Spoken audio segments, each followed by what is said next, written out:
ધર્મની આસ્થાના કેન્દ્રને બચાવવા હવે સાધુ સંતો મેદાનમાં આવ્યા છે અને આજથી બદ્રીનાથમાં મહાયજ્ઞની શરૂઆત થઈ છે। જગતગુરુ શંકરાચાર્ય અવિમુક્તેશ્વરાનંદ સરસ્વતીની અધ્યક્ષતામાં બદ્રીનાથના નરસિંહજી મંદિરમાં અખંડ ધૂન સાથે મહાયજ્ઞ શરૂ કરાયું છે, જ્યાં શંકરાચાર્ય સહિત મોટી સંખ્યામાં સાધુ સંતોનો જમાવડો લાગ્યો છે। અહીં જોશી મઠને બચાવવા માટે પરમ કૃપાળુ પરમાત્માને ધર્મ ભક્તિ સાથે પ્રાર્થના કરવામાં આવશે અને જોશી મઠ પર સર્જાયેલા સંકટના વાદળો દૂર કરવાનો પ્રયત્ન કરાશે। તો જોશી મઠ સંકટ કેસની સુપ્રીમ કોર્ટમાં સુનાવણી વચ્ચે અરજદાર એવા જગતગુરુ શંકરાચાર્ય અવિમુક્તેશ્વરાનંદ સરસ્વતીનું મોટું નિવેદન પણ સામે આવ્યું છે।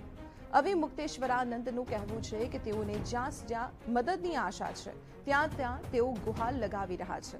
શંકરાચાર્યનો દાવો છે કે જોશી મઠના લોકો ભયભીત છે, તેમને કેન્દ્ર સરકાર તરફથી મદદની આશા છે અને કેન્દ્ર સરકાર યોગ્ય વળતર સ્વરૂપે જોશી મઠના લોકોની ચિંતા દૂર કરે।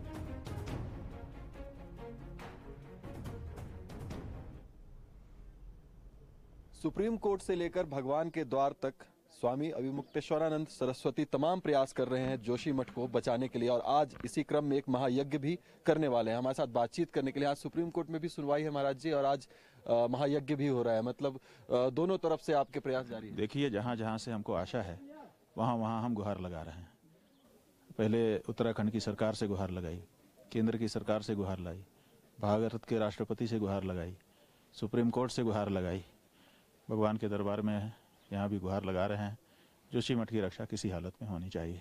ये बात बार बार कही जा रही है कि एक तरह से मौसम के कारण ही बचा हुआ है अभी तक जोशी मठ। अगर बारिश हो जाती तो शायद मकान के मकान यहाँ पर ढह जाते। अपेक्षाएं क्या है आप आज जो सुप्रीम कोर्ट में सुनवाई होने वाली है? देखिए, हम लोग ये चाहते हैं कि यहाँ के जो लोग हैं, निवासी हैं, उनके मन की जो चिंता है कि उनके प्राणों को भय है, उनके संपत्तियों को भय है, इससे उनको मुक्त किया जाए।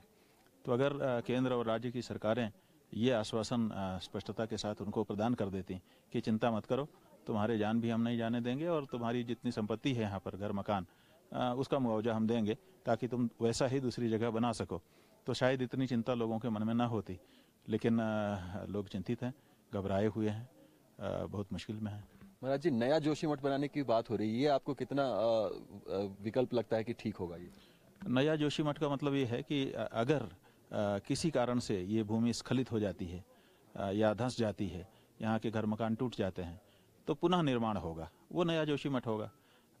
लेकिन नया जोशी मठ का मतलब ये थोड़े है कि ये जोशी मठ यहाँ से कलर भारत जो है अगर समाप्त हो जाए तो क्या अमेरिका में हम भारत बनाएंगे? नहीं बनाएंगे ना। वो तो उसी भूभाग में, जो जिस भूभाग में है वहीं उसकी पहचान है, वहीं उसके परमाणु हैं। इसलिए अगर जोशी मठ में कोई खतरा होता भी है तो जोशी मठ कहीं दूसरी जगह नहीं जाएगा, जोशी मठ यहीं रहेगा, पुनः बसेगा। और बार बार ऐसे परिस्थितियां पहाड़ों में आती रहती हैं, तो फिर से लोग उसका सामना करते हैं और पुनः निर्माण कर देते हैं। महाराज जी, अंतिम सवाल अब यही है कि सरकार और प्रशासन जितना कर रही है जोशी मठ में, अभी तक जो भी प्रोग्रेस आप देख रहे हैं, उससे संतुष्ट हैं आप या फिर कुछ और ज्यादा करने की बात यह है कि कोई बिस्कुट बांट रहा है, कोई कंबल बांट रहा है। कंबल यहाँ के लोगों के पास तो 12 महीने ठंड रहती है, कंबल तो है ही है इन लोगों के पास।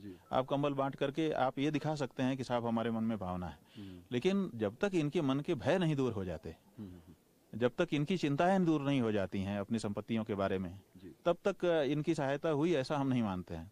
इसलिए हमारा ये कहना है कि सरकार को तत्काल इनके बारे में घोषणा कर देनी चाहिए कि आपको वन टाइम सेटलमेंट हम कर दे रहे हैं। आप अगर यहाँ रहना चाहते हैं यहाँ रहिए, आपको प्राण की रक्षा के लिए हम अस्थायी निवास उपलब्ध करा दे रहे हैं, और अगर आप यहाँ से जाना ही चाहते हैं, डर गए हैं, तो आपको हम आपका जो लागत लगी हुई है और जो सर्किल रेट है वो देने को तैयार है। तो अगर ये करते हैं तो अच्छा है। धन्यवाद बातचीत करने के लिए। तो तमाम तरह के प्रयास किए जा रहे हैं शंकराचार्य की तरफ से भी, और अब महायज्ञ की यहाँ पर शुरुआत होने वाली है। लेकिन जो महत्वपूर्ण बात यहाँ पर उन्होंने कही है वो ये है कि लोगों के अंदर का भय और उनकी चिंता को दूर करना सरकार का सबसे पहले फर्ज होना चाहिए, सबसे पहला लक्ष्य होना चाहिए, और अगर ऐसा होता है तो समाधान वो समझेंगे। कैमरा पर्सन के साथ जोशी मठ से TV9 भारतवर्ष के लिए मैं अभिजीत ठाकुर।